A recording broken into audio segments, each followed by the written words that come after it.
قرآن مجید سے جو آیت نور میں نے آپ کے سامنے تلاوت کرنے کا شرف حاصل کیا، اس میں اللہ تعالیٰ جل شانہ نے ارشاد فرمایا، اے ایمان والو، تمہارے اوپر روزے فرض کر دیے گئے جس طرح تم سے پہلوں پہ فرض کیے گئے تھے تاکہ تمہیں تقوی ملے۔ الصوم فی اللغت الامساک، روزہ لغت میں رک جانے کو کہتے ہیں۔ جب ہوا کے تیز جھکڑ چلتے چلتے رک جاتے تو اہل عرب کہتے سامت الریح کہ ہوا رک گئی۔ تیز دوڑتا ہوا گھوڑا جب اچانک ٹھہرتا تو وہ کہتے سام الخیر، منہ زور گھوڑا رک گیا۔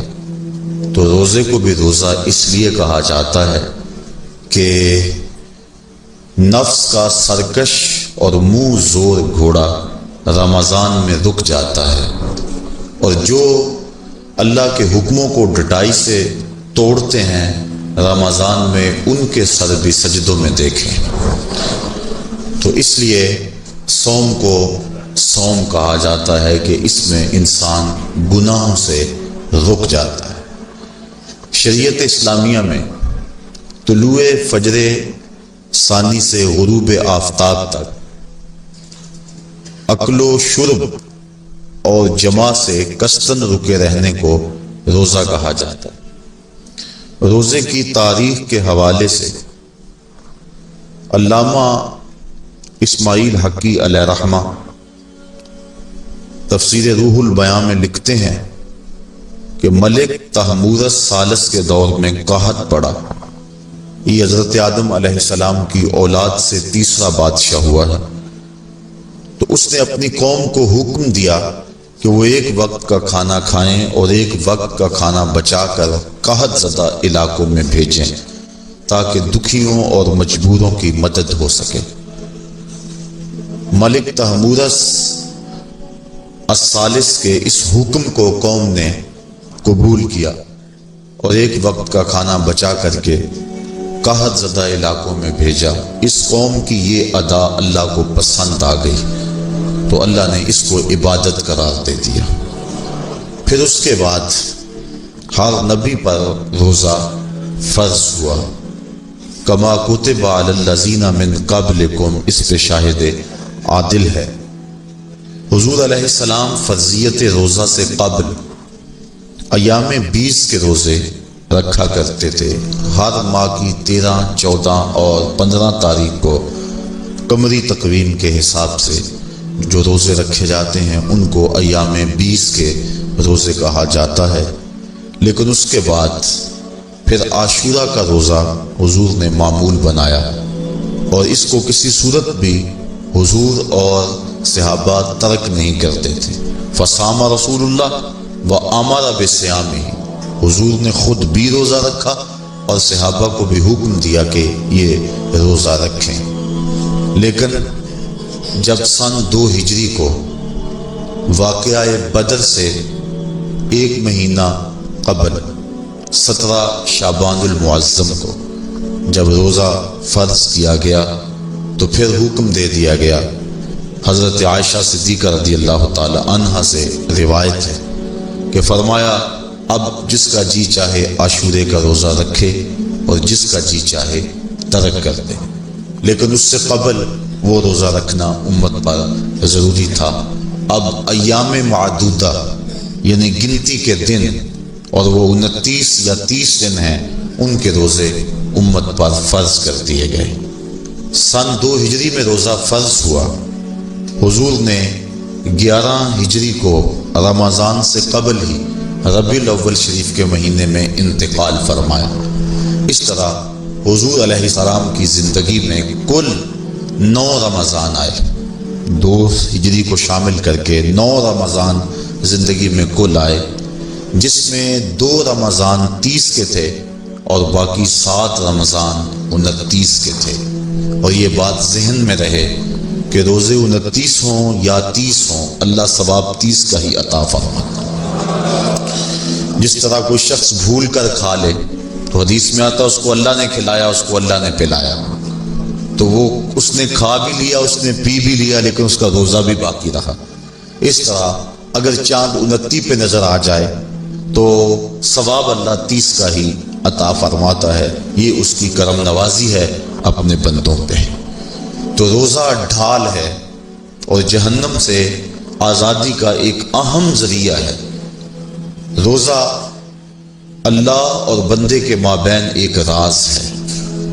روزہ نور ہے، ضیاء اور روشنی ہے، اور آقا کریم صلی اللہ علیہ وآلہ وسلم نے روزے کی فضیلت بیان کرتے ہوئے ارشاد فرمایا کہ ہر شے کی کوئی زکوٰۃ ہوتی ہے، انسان کے جسم کی زکوٰۃ روزہ ہے۔ اگر روزہ رکھے گا تو جسم زکوٰۃ ادا کرے گا، جس طرح زکوٰۃ سے مال پاک ہوتا ہے، روزے سے جسم پاک ہو جاتا ہے۔ اور روزہ ویسے بھی انسان کے لیے شفا کا پیام ہے۔ فرمایا کہ سحری کھایا کرو، چونکہ سحری کے کھانے کے اندر بھی اللہ نے برکت رکھی۔ تو یہ ماہ صیام اپنے دامن میں برکتیں لے کر، رحمتیں لے کر نازل ہوتا ہے۔ اس کا پہلا حصہ رحمت، درمیانی حصہ مغفرت، اور آخری حصہ جہنم سے آزادی کا مژدہ جاں فضا ہے۔ جو بھوک اور پیاس کاٹی ہے، اس کا مقصد رزق بچانا نہیں ہے، بلکہ وَيُزَادُ فِيهِ رِزْقُ الْمُؤْمِنِ، ماہ صیام میں مومن کا رزق بڑھ جاتا ہے۔ آپ اپنا بجٹ دیکھ لیجئے، باقی مہینوں کی نسبت ماہ صیام میں آپ کے اخراجات زیادہ ہوتے ہیں اور کشادگی ہوتی ہے۔ تو یہ کوئی خوراک بچاؤ مہم نہیں ہے، بلکہ رزق تو بڑھ جاتا ہے، لیکن اس کے باوجود 20 گھنٹے، 17 18 گھنٹے پیاس اور بھوک کاٹنا، اس کا کوئی مقصد ہے تو وہ مقصد قرآن نے بیان کیا کہ اس کے نتیجے میں تمہیں اتقاء کی دولت ملے گی، تمہیں تقوی کا نور نصیب ہوگا۔ سوال یہ کھڑا ہوا، کیا بھوک اور پیاس کاٹنے سے تقوی مل جاتا ہے؟ تو اس کو سمجھنے کے لیے ایک مختصر تمہید سمجھنا ہوگی، اور وہ یہ کہ ہمارے دو دشمن ہیں جو ہمیں جادہ مستقیم سے ہٹانے کے لیے دن رات کوشاں ہیں، ایک شیطان اور دوسرا نفس۔ یہ دو دشمن ہیں جو ہماری متاع عمل، ہمارا خلوص، ہماری للہیت، ہمارا باطن لوٹنے کے لیے ہر وقت مستعد اور فعال رہتے ہیں۔ اب ان دو دشمنوں سے ہمارے تنہا ناتواں وجود کا مقابلہ ہے، اور ان میں سے جو بڑا دشمن ہے وہ نفس ہے، کیونکہ شیطان نے جب انکار سجدہ کیا تو ہم تو یہ کہتے ہیں کہ ہمیں شیطان نے بہکا دیا، لیکن شیطان نے جب انکار سجدہ کیا اور خود بہک گیا تو اس وقت کوئی دوسرا شیطان تو نہیں تھا جس نے شیطان کو بہکایا، وہ نفس تھا جس نے شیطان کو شیطان بنایا۔ اس نے اندر سے کہا انا خیر منہ، میں بہتر ہوں۔ تو یہ انانیت جو تھی، انا خیر منہ، اس نے اس کو بہکایا۔ تو شیطان کو شیطان بنانے والا نفس ہے، تو نفس شیطان سے بھی بڑا دشمن ہے۔ ایک بزرگ تھے، وہ ساری زندگی اپنی زبان پہ انا کا لفظ نہیں آنے دیتے تھے۔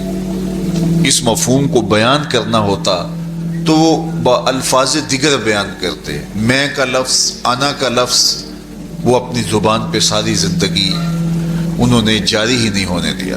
کہتے تھے اس لفظ نے شیطان کا بیڑا غرق کر دیا، تو میں یہ لفظ زبان پہ آنے نہیں دوں گا۔ اچھا، بندے بھی بڑے عجیب ہوتے ہیں، کسی نے کہا لو لو، ان کی زبان پہ یہ لفظ آتا کیوں نہیں، میں جاتا ہوں اور ان کی زبان پہ یہ لفظ آئے ہی آئے، چلے گئے۔ بزرگ تشریف فرما تھے، نماز کا وقت قریب ہو رہا تھا، حضرت ایک مسئلہ پوچھنے آیا ہوں گا، پوچھیے شیطان کو کس چیز نے برباد کیا؟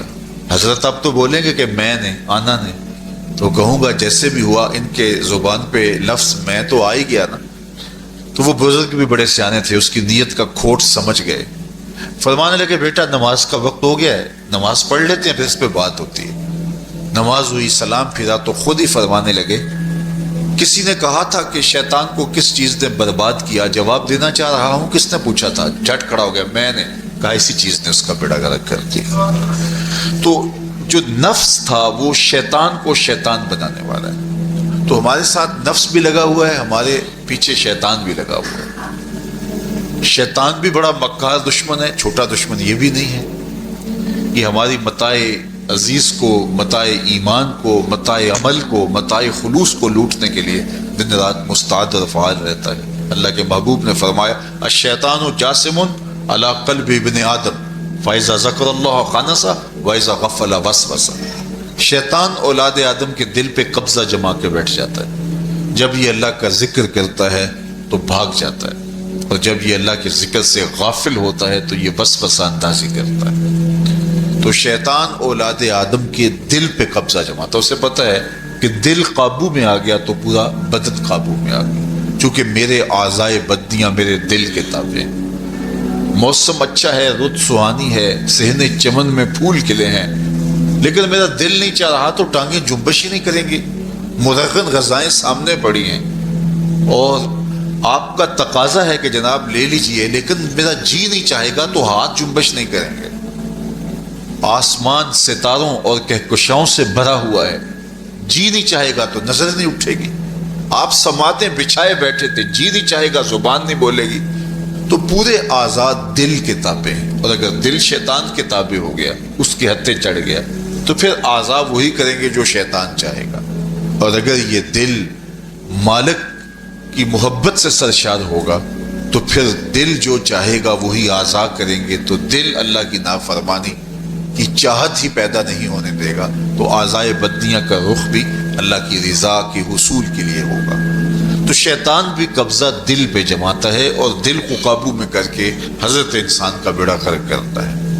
اللہ تعالیٰ کا کرم یہ ہوا اذا جاء رمضان سلسلۃ الشیاطین، اللہ کے محبوب علیہ السلام ارشاد فرماتے ہیں جب ماہ صیام آتا ہے تو شیاطین جکڑ دیے جاتے ہیں، جنت کے دروازے کھول دیے جاتے ہیں، جہنم کے دروازے بند کر دیے جاتے ہیں۔ اب ہمارے دو دشمن تھے، ایک نفس اور دوسرا شیطان، دونوں کے مقابلے میں ناتواں اور کمزور جان کو مقابلے میں آنا پڑتا تھا، لیکن جب ماہ صیام آیا، یہ ماہ انور آیا، تو ہمارے دو دشمنوں میں سے ایک دشمن باندھ دیا گیا۔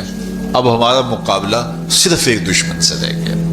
دیکھیے ماہ رمضان آتا ہے تو مسجدوں کے در کشادہ ہو جاتے ہیں، لوگوں کا رجحان دین کی طرف ہوتا ہے۔ جو 5 نمازیں بھی نہیں پڑھتے ہوتے ان کو تراویح میں بھی کھڑا ہوتا دیکھتے ہیں، اہتمام ہوتا ہے، نیکی کا، صدقہ و خیرات کا ماحول پیدا ہوتا ہے۔ ایسا کیوں ہے؟ کہ شیطان بن گیا، لیکن اس کے باوجود نظر بھٹک رہی ہے، خیالوں میں آوارگی ہے، اور رشوت کا بازار گرم ہے۔ کیوں؟ کہ ابھی نفس موجود ہے۔ تو نیکی کا جو ماحول پیدا ہوا یہ شیطان کے بن جانے کی وجہ سے، اور برائی کا ماحول اب بھی موجود ہے یہ نفس کے موجود ہونے کی وجہ سے۔ تو ہمارے دو دشمن ہیں جو ہمیں زیادہ مستقیم سے ہٹاتے ہیں، ایک شیطان اور دوسرا نفس۔ اب جب ماہ صیام آیا تو شیطان باندھ دیا گیا، اب ہمارا مقابلہ صرف نفس سے ہے، اور یہ نفس شیطان سے بھی بڑا دشمن ہے۔ شیطان کو شیطان بنانے والا نفس ہے، اور وہ ہمارے ساتھ جڑا ہوا ہے۔ ماہ صیام میں شیطان تو بند گیا لیکن نفس نہیں بندھا۔ اب ہمیں اپنے نفس کو کمزور کر کے اور اپنی فتح حاصل کرنی ہے اور تقوی کی منزل کو پانا ہے۔ اب شیطان تو اللہ نے باندھ دیا، اب نفس کو کیسے باندھیں؟ تو آئیے نفس کی بندش کیسے ہوگی یہ کسی ایکسپرٹ سے پوچھیں گے کہ یہ کیسے اس کو باندھیں گے، اس کو کیسے قابو میں کریں گے۔ تو کسی ایسے شخص سے پوچھیں جو اس شعبے کا ماہر ہو۔ تو علامہ اقبال کے مرشد ملا جلال الدین رومی علیہ رحمہ کہتے آؤ تمہیں میں ایک معالج کا پتہ دیتا ہوں جو تمہیں اس بیماری کا علاج بتائے گا اور اس کی بندش کے طریقے بتائے گا۔ شیخ رومی علیہ رحمہ فرماتے ہیں ہفت شہر عشق را اتار گشت ما ہنوز اندر خم یک پوچام۔ عشق کے 7 شہر شیخ فرید الدین اتار گھوم چکے ہیں، اور میرے جیسا شخص عشق کے پہلے شہر کی پہلی گلی کے کونے پہ کھڑا ہے۔ اب اندازہ کیے کہ جن کا پتہ حضرت ملا جلال الدین رومی دے رہے ہیں وہ کس بلند مرتبے پہ فائز المرام ہے. فرمایا کہ وہ عشق کے 7 شہر گھوم چکے ہیں اور میں پہلے شہر کی پہلی گلی کی نکر پہ کھڑا ہوں. اب شیخ فرید الدین علیہ رحمہ سے پوچھئے کہ شیطان تو بند گیا، اب نفس کا وبال ہمارے اوپر پڑ رہا ہے اور ہم اس کے باوجود ماہ صیام کے اندر گناہوں میں منہمک ہیں، تو ہمیں بتایا جائے کہ اس نفس کا علاج کیسے کیا جائے. ہمیں آپ کا پتہ بتایا گیا ہے. تو شیخ فرید الدین عطار بولے نفس نتواں کشت الا باسے چیز باتو گوئم یاد گیرش اے عزیز. نفس نہیں مرتا، لیکن اگر 3 اسلحے تیرے پاس ہوں تو یہ ٹھہر بھی نہیں سکتا. وہ 3 اسلحے کون سے ہیں؟ خنجر خاموشی و شمشیر جو، نیزائے تنہائی و ترک ہجو. خاموشی کا خنجر، بھوک کی تلوار اور تنہائی کا نیزہ. یہ 3 اسلحے ایسے ہیں اگر تو یہ لے کر کے نفس پہ ٹوٹ پڑے تو پھر نفس کا مقابلہ تیرے لیے آسان ہوگا. خنجر خاموشی، خاموشی کا خنجر. اللہ کے محبوب علیہ السلام نے فرمایا من صمت نجا، جو خاموش ہو گیا وہ نجات پا گیا. کیونکہ انسان کی زندگی کی زیادہ آفتیں اس کی زبان کی وجہ سے. آپ اپنے گناہوں کا اور میں اپنے گناہوں کا اگر احتساب کروں تو ہمیں سب سے زیادہ گناہ زبان کے ملیں گے. آنکھیں بھی گناہ کرتی ہیں، ہاتھ بھی گناہ کرتے ہیں، پاؤں بھی گناہ کرتے ہیں، لیکن سب سے زیادہ گناہ زبان کرتی ہے. جھوٹ بھی بولتی ہے، غیبت بھی کرتی ہے، شکوہ بھی کرتی ہے، گالی سب و شتم اور کیا کچھ زبان کے گناہ ہیں. اسی لیے اللہ کے محبوب نے فرمایا جو تمہارے 2 جبڑوں کے درمیان ہے یعنی زبان اور 2 ٹانگوں کے درمیان ہے تمہاری پارسائی کی جگہ، تم ان 2 چیزوں کی مجھے ضمانت دے دو، میں محمد تمہیں جنت کی ضمانت دے دیتا ہوں. تو انسان کے سب سے زیادہ گناہ زبان کے ہیں اور اس کی پارسائی کی جگہ کے. تو اس لیے میرے حضور نے فرمایا من صمت نجا، جو خاموش ہو گیا وہ نجات پا گیا. خنجر خاموشی، خاموشی کا خنجر نفس کشی کا ایک مؤثر ذریعہ. اور دوسری بات بشمشیر جو، اور بھوک کی تلوار. تو بھوک سے نفس کا مقابلہ کیا جا سکتا ہے، بھوک کی تلوار سے نفس کا سر کاٹا جا سکتا ہے. اللہ کے محبوب کا فرمان سنیے یا معاشر الشباب من استطاع منکم الباء فلیتزوج فإنه اغض للبصر واحسن للفرج فمن لم یستطع فعلیہ بالصوم فإنه له وجاء. اے جوانوں کے گروہ، تم میں سے اگر کوئی نکاح کرنے کی طاقت رکھتا ہے تو وہ دیر نہ کرے، فی الفور نکاح کر لے. یہ نظر کا اور پارسائی کا محافظ ہے. لیکن اگر تم میں سے کوئی نکاح کرنے کی فی الحال پوزیشن میں نہیں ہے تو وہ کثرت کے ساتھ روزے رکھے. روزے قاطع شہوات ہیں. تو بھوک سے نفس کو جو ہے وہ روکا جا سکتا ہے، اس کو لگام ڈالی جا سکتی ہے. تیسری بات نیزہ تنہائی، تنہائی کا نیزہ. تو فرمایا گیا کہ العافیت فی العزلہ، کہ تنہائی کے اندر ہی عافیت ہے. جب مجلسوں میں غیبت کی بدبو پھیلتی ہو اور چغلی کا ماحول معاشرے کا جزو لا ینفک بن جائے اور مجالس کے اندر نظروں کی پاکیزگی کا قائم رہنا مشکل ہو جائے اور انسان کی زندگی کے اندر گناہوں کا بہت بڑا سبب مجلسی زندگی ہو تو پھر اس سے تنہائی بہتر ہے. حضرت شاہ نقشبند بخاری فرماتے ہیں کہ فقیر کے لیے سب سے اچھی جگہ اللہ کا گھر مسجد ہے، یا کسی کامل صالح شخص کی صحبت ہے، اور یا پھر تنہائی ہے. چوتھی جگہ ہلاکت کے علاوہ اور کچھ نہیں ہے. ہمیں اپنے کاروبار میں، اپنے معاملات میں، اپنی ملازمتوں میں جانے کی تلقین کی گئی تو وہاں یہ تلقین کی گئی کہ دیر سے جاؤ جلدی واپس آ جاؤ، اور مسجد میں جاتے ہوئے تلقین کی گئی کہ جلدی جاؤ اور دیر سے واپس آؤ. لیکن ہم مسجد کے دروازوں پہ جب دور موجود میں رش دیکھتے ہیں کہ لوگ بہت جلدی نکلنا چاہتے ہیں، حتیٰ کہ کندھوں سے کندھے ٹکرا رہے ہوتے ہیں کہ جلدی سے باہر نکل جائیں.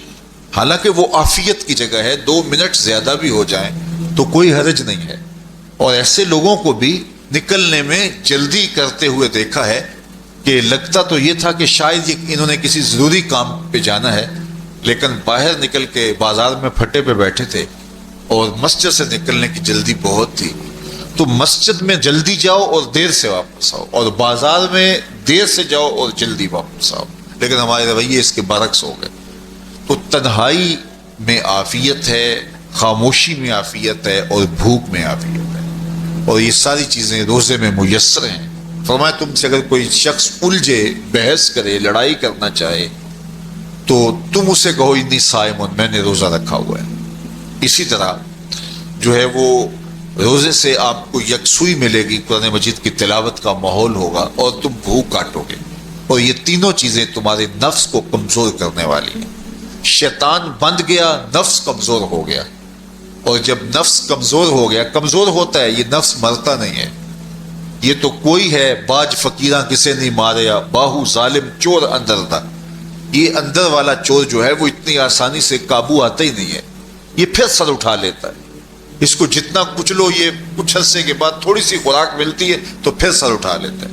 حضرت باجید بستامی کہتے ہیں میں نے اپنے نفس کو ایک دن کہا کہ میں تجھے خوراک بھی نہیں دیتا اور تو پھر بھی موٹا تازہ ہے.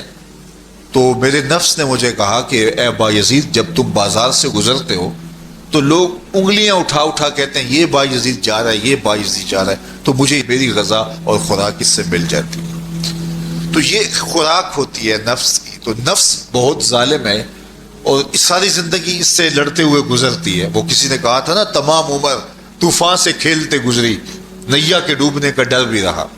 تو یہ ساری زندگی اس طرح ٹکراتے ہوئے سے گزرتی. لیکن جب کمزور ہو جائے تو پھر یہ شیطان کو جو ہے وہ موقع نہیں دیتا ہے. لیکن اگر نفس ماہ سیام میں ہمارا کمزور نہ ہوا، صرف ہم نے بھوک ہی کاٹی اور باقی اپنے معمولات وہی رکھے، تو میرے حضور نے فرمایا جس نے جھوٹ اور برے کام نہیں چھوڑے اور جھوٹے کام ترک نہیں کیے، اس کے بھوکا اور پیاسا رہنے کی اللہ کو کوئی ضرورت نہیں ہے. روزہ تو ایک مشق تھی، یہ تو باطن کی تطہیر کا ایک ذریعہ تھا، یہ تو من کی تہذیب کا ایک ذریعہ تھا، یہ تو نفس کی شر سے اپنے آپ کو بچانے اور شیطان کے مکر و فریب سے بچانے کا ایک ذریعہ تھا. دیکھیے شیطان بن جاتا ہے ماہ سیام میں، حدیث واضح ہے، لیکن نفس موجود رہتا ہے. اگر نفس کمزور ہو گیا تو شیطان چھوٹ کے بھی کچھ نہیں کرے گا، کیونکہ شیطان باہر کا دشمن ہے، نفس اندر کا دشمن ہے. جب تک اندر والا دشمن ساتھ نہیں دیتا، باہر والا دشمن کچھ نہیں کر سکتا. ہمارے دیہاتوں میں چوری ہو جائے تو بوڑھے بزرگ سر جوڑ کے بیٹھ جاتے ہیں کہ چور کہاں سے آیا، کیسے آیا. تو ایک نقطے پہ سارے متفق ہوتے ہیں کہ اندر کا کوئی بھیتی ضرور موجود ہے. اگر اندر کا کوئی بھیتی موجود نہیں ہے تو چور باہر سے آ کے حملہ آور ہو ہی نہیں سکتا ہے. تو شیطان باہر کا چور ہے، نفس اندر کا بھیتی ہے، اور اگر یہ اندر والا باہر والے کا ساتھ نہ دے تو شیطان انسان پر حملہ آور ہو ہی نہیں سکتا. اس لیے اس کو قابو کر لیں، اس کو رام کر لیں، تاکہ شیطان چھٹنے کے باوجود بھی جو ہے وہ ہمارے اوپر حملہ آور نہ ہو سکے. ورنہ وہ تو پیچ و تاب کھا رہا ہے کہ یہ جو تم نمازیں پڑھتے ہو، سروں پہ ٹوپیاں تم نے پہنی ہیں اور بڑے شریف بن کے مسجد میں جا رہے ہو، ذرا چھٹ لوں، عید کے دن ہی جو ہے وہ تمہارا سارا کیا دھرا برباد نہ کیا تو مجھے شیطان نہ کہنا. تو وہ سب کچھ برباد کر دیتا ہے اگر ہمارے نفس کی تہذیب نہیں ہوتی. تو یہ اللہ نے ایک ہمیں موقع دیا ہے، پورا ایک مہینہ ہے، ایک ورکشاپ ہے باطن کی تطہیر کے لیے اور ایک اندر کی پاکیزگی کے لیے ہمیں ایک موقع فراہم کیا گیا ہے، اور اس سے ہم بھرپور فائدہ حاصل کریں. قرآن مجید کی کثرت کے ساتھ تلاوت، صلاۃ التراویح میں شمولیت اور خاموشی کا اختیار کرنا، اور جو ہے وہ اللہ کے ذکر فکر کی طرف متوجہ رہنا اور بھوک کاٹنا. اس کا عملی نتیجہ یہ ہوگا کہ اتقاء کی دولت نصیب. دیکھیے ماہ سیام میں ہمیں ان کاموں سے بھی روک دیا گیا جو کہ کام جائز تھے، کھانا پینا اور جو ہے وہ اپنی منکوحہ سے جنسی تعلق، یہ تو وہ امور تھے کہ جو جائز تھے، مشروع تھے. لیکن اوقات روزہ میں ان جائز کاموں سے بھی ہمیں روک دیا گیا. اس فلسفے کو ہمیں سمجھنا ہوگا کہ جو کام شریعت میں جائز تھے، مشروع تھے، روزہ ان سے بھی رک جانے کا نام ہے. اور جو چیزیں شریعت میں جائز ہی نہیں ہیں، جھوٹ بولنا ہے، غیبت کرنا ہے، بد نگاہی ہے اور دیگر برے اعمال ہیں، تو یہ چیزیں تو روزہ نہ بھی ہو پھر بھی ناجائز ہیں. تو جو چیزیں جائز تھی روزے میں ان سے بھی منع کر دیا گیا, اور جو چیزیں ناجائز ہیں تو اگر کوئی شخص ان چیزوں سے نہیں رکتا تو پھر اس نے روزہ کیا رکھا. ایک بندہ بھوک کاٹتا ہے لیکن جھوٹ بولتا ہے, ایک بندہ پیاس کاٹتا ہے لیکن غیبت کرتا ہے, ایک بندہ صبح سے شام تک نہ کچھ کھاتا ہے نہ کچھ پیتا ہے لیکن رشوت لیتا ہے. پھر مجھے بتائیے اس نے روزہ کیا رکھا. روزہ تو ایک مشق تھی کہ جو چیزیں جائز تھی ان سے بھی منع کر دیا گیا, ان سے بھی روک دیا گیا, اور جو ناجائز تھی وہ تو پہلے ہی ناجائز تھی, روزے کے بغیر بھی ناجائز تھی. تو اس لیے روزہ ایک مشق ہے. ہمارے سامنے مرغن غذا موجود ہے, ہمارے پاس سامنے ٹھنڈا مشروب موجود ہے, اور ہمیں مشق کرنے کی تلقین کی گئی کہ تمہیں بھوک ہے, شدت کی پیاس ہے, لیکن صبر کر کے دکھاؤ تم نہیں لوگے, یہ تمہاری مشق ہے. تو پھر جو حرام ہوگا اللہ کی طرف سے ممنوع ہوگا تو اس کو تم کس طرح لوگے جب تمہاری یہ مشق ہو چکی. لیکن ہم اس مشق کے اندر ہی جب ان سے نہیں رکیں گے تو پھر ہمارا روزہ ہی نہیں ہوگا. پھر بھوک اور پیاس کاٹنے کے علاوہ کچھ نہیں ہوگا. بہت سارے روزہ دار ایسے ہیں جن کا روزہ سوائے بھوک اور پیاس کاٹنے کے کچھ نہیں ہے. اس لیے جن چیزوں سے اللہ نے منع کیا ہے ان سے تو رکنا ہی رکنا ہے. جو چیزیں مشروع ہیں ان سے وقتی طور پہ روکا گیا تو ان سے بھی روک کر کے روزے کی تکمیل کی جائے.